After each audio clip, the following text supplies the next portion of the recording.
بسم اللہ الرحمن الرحیم۔ السلام علیکم ورحمۃ اللہ وبرکاتہ۔ تمام دختران اسلام کو عقیدہ ختم نبوت کورس میں خوش آمدید۔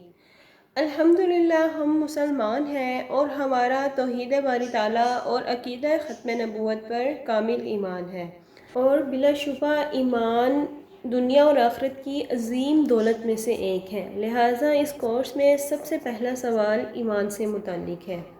سوال نمبر 1، ایمان کسے کہتے ہیں؟ اس کا جواب ہے کہ حضور صلی اللہ علیہ وسلم نے جو عقائد اور احکامات بیان فرمائے ہیں، ان تمام عقائد اور امور کو دل سے ماننے اور زبان سے اقرار کرنے کو ایمان کہتے ہیں۔ اب آتے ہیں ہم اپنے موضوع کی طرف، یعنی عقیدہ ختم نبوت سے کیا مراد ہے؟ اس کا جواب ہے کہ حضرت محمد صلی اللہ علیہ وسلم اللہ کے آخری نبی اور رسول ہیں۔ آپ کے بعد قیامت تک کسی قسم کا کوئی تشریع، غیر تشریع، ذلی و بروزی یا نیا نبی نہیں آئے گا۔ حضرت محمد صلی اللہ علیہ وسلم کے بعد جو شخص بھی نبوت یا رسالت کا دعویٰ کرے وہ دائرہ اسلام سے خارج ہے، اور اس بات پر ایمان لانا عقیدہ ختم نبوت کہلاتا ہے۔ اچھا، یہاں کچھ بہنیں نبوت کے ان اقسام یعنی تشریع، غیر تشریع، ذلی یا بروزی نبی کو لے کر کچھ کنفیوژن کا شکار ہوتی ہیں، لہٰذا ان اقسام کی تعریفات بھی ضروری ہیں۔ اب اس بات کو سمجھیے کہ ایک رسول ہوتا ہے جو نبی بھی ہوتا ہے، وہ نئی شریعت بھی لے کر آتا ہے۔ اس کے بعد آنے والے جو نبی ہوتے ہیں وہ نئی شریعت ان کے لیے لازم نہیں ہوتی، بلکہ وہ سابقہ شریعت کی پیروی کرتے اور لوگوں کو اس کی پیروی کرواتے ہیں۔ حضرت موسیٰ علیہ السلام جس طرح آئے، اور ان کے بعد حضرت داؤد علیہ السلام سے پہلے تک جتنے بھی نبی آئے وہ سب غیر شرعی یعنی نئی شریعت اور نیا قانون نہیں لے کر آئے تھے۔ اس کے بعد حضرت داؤد علیہ السلام آئے تو وہ نئی شریعت اور نیا قانون لائے، لہٰذا وہ نئی شریعت والے نبی کہلائے۔ نئی شریعت نہ کہیں، شریعت والے نبی کہلائیں گے وہ۔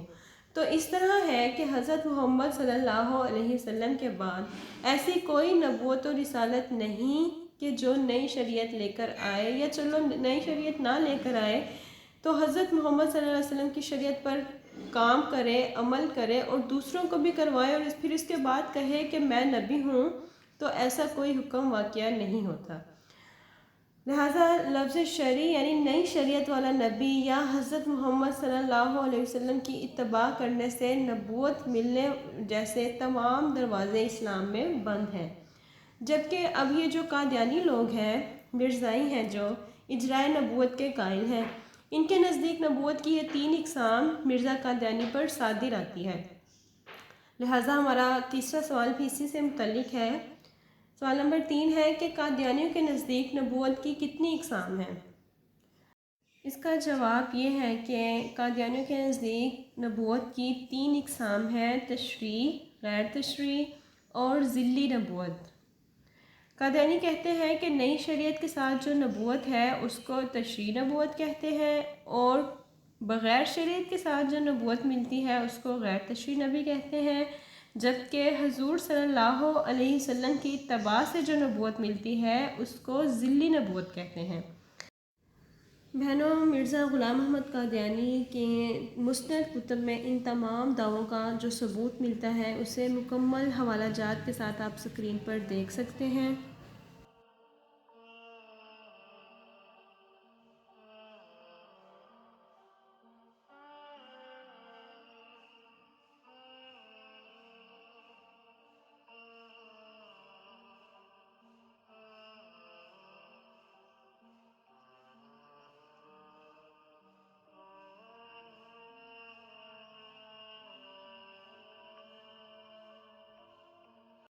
تو بہنوں، ان تمام اسکرین شاٹ سے ثبوت ملتا ہے اس بات کا کہ مرزا غلام احمد قادیانی نے جھوٹے اور من گھڑت نبوت کے دعوے کیے، جبکہ عقیدہ ختم نبوت دین اسلام کے اس بنیادی پتھر کا نام ہے جس کے اوپر اسلام کی ذی شان امارت قائم ہے۔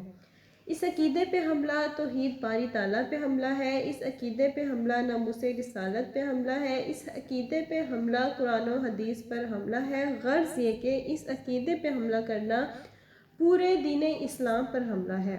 اس عقیدے کا دفاع پورے کے پورے دین اسلام کا دفاع ہے۔ لہٰذا ہمارا چوتھا سوال بھی عقیدہ ختم نبوت کی اہمیت پر ہے۔ اس عظیم عقیدے کے دفاع کے لیے رب کائنات نے قرآن میں 100 سے زائد آیات مبارکہ نازل فرمائی اور سرور کائنات صلی اللہ علیہ وسلم نے 200 سے زائد احادیث مبارکہ بیان فرمائی۔ نیز اس کا ثبوت اجماع امت، شب معراج، درود پاک، عالم ارواح، عالم دین، یوم حشر اور دخول جنت تک ملتا ہے کہ آپ صلی اللہ علیہ وسلم اللہ کے آخری نبی ہیں اور رسول ہیں، اور آپ کے بعد قیامت تک کسی قسم کی نبوت اور رسالت نہیں۔ جو بھی نبوت کا دعویٰ کرے وہ بلا شبہ بدترین کافر، کذاب اور دجال ہے۔ یہاں تک کہ امام اعظم حضرت ابو حنیفہ رحمۃ اللہ علیہ کا فرمان ہے کہ مدعی نبوت سے دلیل طلب کرنے یا عقیدہ ختم نبوت میں شک کرنے والا بھی کافر ہے۔ اب ہم چلتے ہیں سوال نمبر 5 کی طرف۔ قرآن کریم کی کم از کم ایسی 2 آیات بتائیں جو عقیدہ ختم نبوت پر دلالت کرتی ہوں۔ جواب: أعوذ بالله من الشيطان الرجيم بسم الله الرحمن الرحيم ما كان محمد أبا أحد من رجالكم ولكن رسول الله وخاتم النبيين وكان الله بكل شيء عليما۔ محمد تمہارے مردوں میں سے کسی کے باپ نہیں ہیں لیکن اللہ کے رسول ہیں اور سب نبیوں کے آخر میں تشریف لانے والے ہیں، اور اللہ سب کچھ جاننے والا ہے۔ قل يا أيها الناس إني رسول الله إليكم جميعا۔ فرماؤ اے لوگو میں تم سب کی طرف اس اللہ کا رسول ہوں۔ اب چلتے ہیں سوال نمبر 6 کی طرف۔ اجرائے وحی کا رد کس آیت مبارکہ سے ہوتا ہے؟ جواب ہے کہ حضرت محمد صلی اللہ علیہ وسلم اور آپ سے پہلے نبیوں پر ایمان لانے کا حکم اس آیت مبارکہ سے ملتا ہے، نیز آپ کے بعد کسی نبی اور وحی پر ایمان لانے کا ذکر نہیں۔ والذين يؤمنون بما أنزل إليك وما أنزل من قبلك وبالآخرة هم يوقنون۔ اور وہ کہ ایمان لائے اس پر جو اے محبوب تمہاری طرف اترا اور جو تم سے پہلے اترا اور آخرت پر یقین رکھیں۔ سوال نمبر 7، ختم نبوت کے سلسلے میں کوئی سی 2 احادیث مبارکہ بتائیں۔ جواب ہے: انا خاتم الانبیاء و مسجدی ختم المساجد الانبیاء۔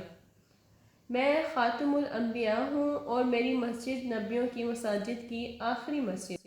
حدیث نمبر 2 ہے: ان الرسالۃ والنبوۃ قد انقطعت فلا رسول بعدی ولا نبی۔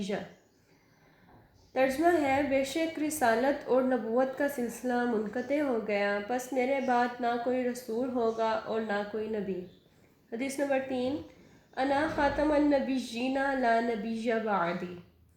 ترجمہ: میں خاتم النبیین یعنی اللہ کا آخری نبی ہوں، میرے بعد کوئی نبی نہیں۔ حدیث نمبر 4 ہے: لو کان من بعدی نبی لکان عمر بن خطاب۔ اگر میرے بعد کوئی نبی ہوتا تو عمر بن خطاب ہوتا۔ اسی طرح 210 سے زائد فرمان رسول صلی اللہ علیہ وسلم اور معجزات سے ختم نبوت کا ثبوت ملتا ہے۔ سوال نمبر 8 ہے: ختم نبوت سے متعلق قرآن پاک کی وہ آیات بتائیں جس میں دین اسلام کے مکمل ہونے کی دلیل ہے۔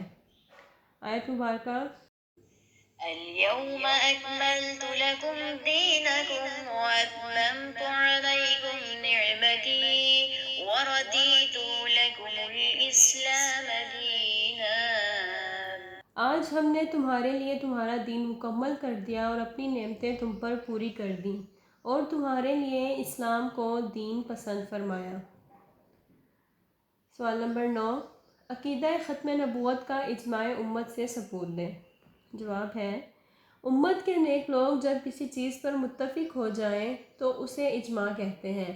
اجماع دلیل شرعی ہے، لہذا حضرت ملا علی قاری رحمۃ اللہ علیہ لکھتے ہیں کہ دعویٰ نبوت بعد نبینا صلی اللہ علیہ وسلم کفر بالاجماع، ہمارے نبی کے بعد نبوت کا دعویٰ کرنے والا امت کے اجماع سے کافر ہے۔ نیز عقیدہ ختم نبوت کے بارے میں قرآن، حدیث اور اجماع امت کی بحث کا خلاصہ یہ ہے۔ عقیدہ ختم نبوت قرآن پاک کی 99 آیات سے ثابت ہے۔ عقیدہ ختم نبوت 210 سے زائد احادیث سے ثابت ہے۔ عقیدہ ختم نبوت تواتر سے ثابت ہے۔ عقیدہ ختم نبوت صحابہ کرام رضوان اللہ علیہم اجمعین کے اجماع اور امت کے اجماع سے ثابت ہے۔ مسئلہ ختم نبوت پر ہی امت کا سب سے پہلا اجماع منعقد ہوا۔ عقیدہ ختم نبوت کی وجہ سے قرآن پاک کی حفاظت کا اللہ تعالیٰ نے وعدہ فرمایا۔ بہنوں، یہاں اکثر ذہنوں میں یہ سوال ابھرتا ہے کہ نبی اور رسول تو نہیں آئیں گے، آیا کوئی نبوت اور رسالت کا دعویٰ بھی نہیں کر سکتا؟ تو فرمان رسول اللہ صلی اللہ علیہ وسلم کے مطابق 30 جھوٹے دجال کذاب آئیں گے جو نبوت کا دعویٰ کریں گے، لہٰذا تاریخ اس بات پر شاہد ہے کہ ایسے جھوٹے مدعیان نبوت کا ظہور آپ صلی اللہ علیہ وسلم کی ظاہری حیات مبارکہ میں ہی ہونا شروع ہو گیا، جس کی سرکوبی کے لیے اللہ تعالیٰ نے اول مجاہد ختم نبوت تحفظ ناموس رسالت کے علم بردار سیدنا صدیق اکبر رضی اللہ عنہ اور تمام صحابہ کرام رضوان اللہ علیہم اجمعین کو منتخب فرمایا، اور پھر انہیں صحابہ کرام رضوان اللہ علیہم اجمعین کی سنت کو اجاگر کرتے ہوئے سیدنا پیر مہر علی شاہ قدس سرہ نے مرزا قادیانی کو منہ توڑ جواب دے کر فتنہ قادیانیت کے پرخچے اڑا دیے۔ اب ہمارا آخری سوال انہی جھوٹے مدعیان نبوت سے متعلق ہے۔ سوال نمبر 10 ہے، دور رسالت کے جھوٹے مدعیان نبوت کا انجام کیا ہوا؟ جواب، نبوت کا دعویٰ کرنے والوں کی فہرست آج مرتب نہیں کی گئی، بلکہ ان جھوٹے دجالوں کی فہرست زمانہ نبوت صلی اللہ علیہ وسلم سے مرتب ہو رہی ہے اور دنیا ان کے انجام دیکھ چکی ہے۔ ہم مختصر انداز میں چند جھوٹے مدعیان نبوت کے حالات پیش کر رہے ہیں تاکہ آپ تاریخی حقائق سے واقف ہوں اور یہ ماننے میں کسی قسم کا تردد نہ رہے کہ موجودہ دور میں قادیانیوں سے کوئی امتیازی سلوک نہیں رکھا گیا، بلکہ وہی رویہ اپنایا گیا ہے جو امت مسلمہ کی تاریخ میں مرقوم ہے۔ نمبر 1 ہے مسیلمہ کذاب۔ یہ شخص عہد نبوی صلی اللہ علیہ وسلم میں یمامہ سے ظاہر ہوا، جو بنو حنیفہ کا سردار تھا۔ حضور صلی اللہ علیہ وسلم کی بارگاہ میں آیا، عہد نبوت میں شرکت کی اجازت کا طالب ہوا، لیکن خائب و خاسر واپس گیا اور نبوت کا دعویٰ کر لیا۔ 40,000 افراد کو جمع کر لیا۔ سیدنا صدیق اکبر رضی اللہ عنہ کے دور خلافت میں حضرت خالد بن ولید رضی اللہ عنہ کی سربراہی میں لشکر کشی کا حکم ہوا اور آپ نے اسے واصل با جہنم کیا۔ اس جنگ میں مسیلمہ کا لشکر 40,000 افراد پر مشتمل تھا، جبکہ اہل اسلام کے لشکر میں تقریباً 13,000 مجاہدین شامل تھے، جن میں بدری صحابہ بھی تھے اور جلیل القدر صحابہ بھی، اور حق و باطل کی اس جنگ میں مسیلمہ کے 40,000 سپاہیوں میں سے تقریباً 21,000 جہنم رسید ہوئے، جبکہ 1,200 مسلمانوں نے شہادت پائی، جن میں حضرت عمر بن خطاب رضی اللہ عنہ کے بھائی حضرت زید بن خطاب رضی اللہ عنہ اور حضرت ثابت بن قیس بھی شامل تھے۔ نمبر 2 پر ہے اسود عنسی۔ اس نے رسول اللہ صلی اللہ علیہ وسلم کی ظاہری حیات میں 11 ہجری میں نبوت کا دعویٰ کیا۔ یہ قبیلہ بنو مدلج کا رئیس، یمن کے شہر صنعا کا رہنے والا شخص بڑا شعبدے باز تھا۔ نبوت کا دعویٰ کیا، بالآخر اسے فیروز دہلوی کے ہاتھوں اپنے گھر میں موت کے گھاٹ اتار دیا گیا۔ نبی کریم صلی اللہ علیہ وسلم نے یمن کے سرداروں اور اہل نجران کو اسود کے خلاف جہاد لکھا، چنانچہ یہ لوگ آپس میں مشورہ کر کے اسود کے خلاف متحد ہو گئے، اور فیروز دہلوی نے جس رات اس جھوٹے مدعی نبوت کو قتل کیا، نبی کریم صلی اللہ علیہ وسلم نے صحابہ کرام رضوان اللہ علیہم اجمعین سے فرمایا، آج رات اسود مارا گیا۔ نمبر 3 پر ہے طلحہ بن خویلد بن نوفل اسدی۔ یہ شخص بنو اسد کی طرف منسوب ہے جو خیبر کے آس پاس آباد تھا۔ یہ بھی نبی اکرم صلی اللہ علیہ وسلم کی ظاہری زمانہ مبارک میں مرتد ہوا اور نبوت کا دعویٰ کر کے خلق خدا کو گمراہ کرنے کی کوشش میں مشغول ہو گیا۔ اس نے حضور خاتم النبیین صلی اللہ علیہ وسلم کو بھی اپنی خود ساختہ نبوت پر ایمان لانے کی دعوت اپنے بھائی حیال کے ہاتھ بھیجی۔ حضور صلی اللہ علیہ وسلم نے زرار بن ازور رضی اللہ عنہ کو طلحہ کے آس پاس رہنے والے قبائل کے سرداروں کی طرف بھیجا تھا کہ وہ جہاد کے لیے تیار ہو جائیں۔ ان سب نے نبی کریم صلی اللہ علیہ وسلم کے ارشاد پر لبیک کہا اور حضرت زرار کی سربراہی میں ایک بڑی جماعت کو جہاد کے لیے روانہ کیا۔ اس اسلامی جماعت نے طلحہ کی فوج کے ساتھ جنگ کی اور بڑی بے جگری سے جرأت مندی سے لڑے، یہاں تک کہ طلحہ کی فوج فرار ہو گئی۔ جب نبی کریم صلی اللہ علیہ وسلم کا ظاہری وصال ہو گیا تو طلحہ کے ساتھ مانعین زکوٰۃ بھی مل گئے۔ حضرت ابوبکر صدیق رضی اللہ عنہ نے دوسری بار ان پر فاتحانہ لشکر کشی فرمائی۔ اس بار طلحہ حضرت خالد بن ولید رضی اللہ عنہ کے مقابلے میں آیا اور اپنی شکست کو یقینی دیکھتے ہوئے شام کی طرف فرار ہو گیا۔ کچھ عرصہ بعد اللہ تعالیٰ نے اسے توبہ کی توفیق بخشی اور مشرف با اسلام ہو گیا۔ حضرت عمر فاروق رضی اللہ عنہ کے دور مبارک میں شام سے حج کے لیے آیا اور حضرت عمر رضی اللہ عنہ کے ہاتھ پر بیعت کی اور اسلام کے لیے بڑے بڑے کارہائے نمایاں سر انجام دیے۔ خصوصاً جنگ قادسیہ میں طلحہ نے بڑی بہادری اور جواں مردی کے ساتھ لشکر اسلام کا دفاع کیا۔ تو بہنوں، اسلام کے سینے میں دھڑکنے والے دل یعنی ختمہ نبوت کا پہرا دیتے ہوئے 1200 صحابہ کرام رضوان اللہ علیہم اجمعین نے مسیلمہ کذاب کے خلاف جنگ یمامہ میں جام شہادت نوش فرمایا۔ کئی صحابی اسود انسی سے جنگ کے لیے بھی سر پر کفن باندھے نکلنے کا عزم کر چکے تھے، جبکہ طلحہ کے خلاف جنگ کے لیے بھی تمام صحابہ کرام رضوان اللہ علیہم اجمعین نے لبیک کہا۔ آج بھی مجاہدین ختم نبوت کا یہ قافلہ ہمیں اپنے ساتھ چلنے کے لیے ہمارے دل و دماغ پر دستک دیتا ہے کہ کون ہے جو نبی کریم صلی اللہ علیہ وسلم کے ساتھ وفا کا عہد کرے، جو آپ صلی اللہ علیہ وسلم کی عزت و ناموس کا پہرا دے، جو ختم نبوت پر حملہ کرنے والے قادیانی لٹیروں کا رد کرے۔ کیونکہ ایک تو یہ کہ حضرت سیدنا پیر مہر علی شاہ قدس السرا فرماتے ہیں کہ تحفظ ختم نبوت کا کام کرنے والے کی پشت پر نبی کریم صلی اللہ علیہ وسلم کا ہاتھ ہوتا ہے۔